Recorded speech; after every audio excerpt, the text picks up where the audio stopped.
တော်မလိုက်ဒီလာကအချိန်ကသမယနတ်မင်းတွေဝနတ်ရသာများဆုံးလေးမှုရှိစီကိုရေ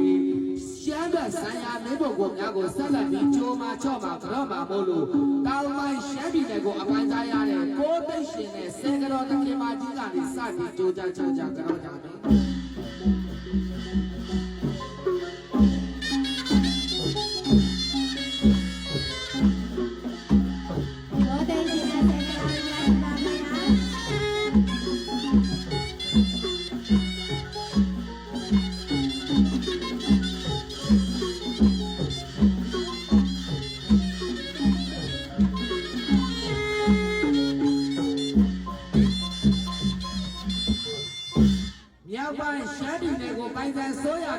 ကိုတန်းရှင်နဲ့ကင်းတော်တခင်မကြီးနဲ့ကြိုလို့ကြော်ကြော်ပဲ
ရွှေဘီလီဘိုးတော်နဲ့အမတော်မရှမ်းပါလေးကျိုးလို့ကြော်ကြော်ပဲ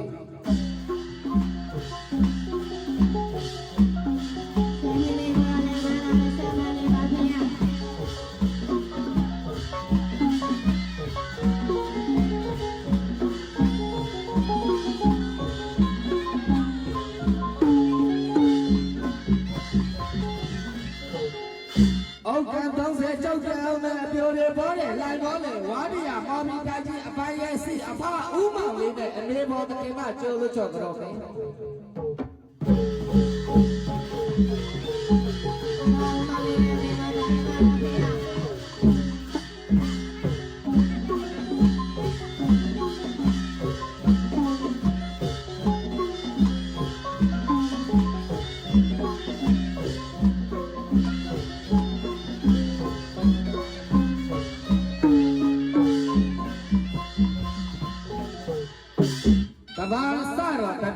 မြန်မာစတော့တကောင်းကနတ်စတော့အိမ်တွင်းက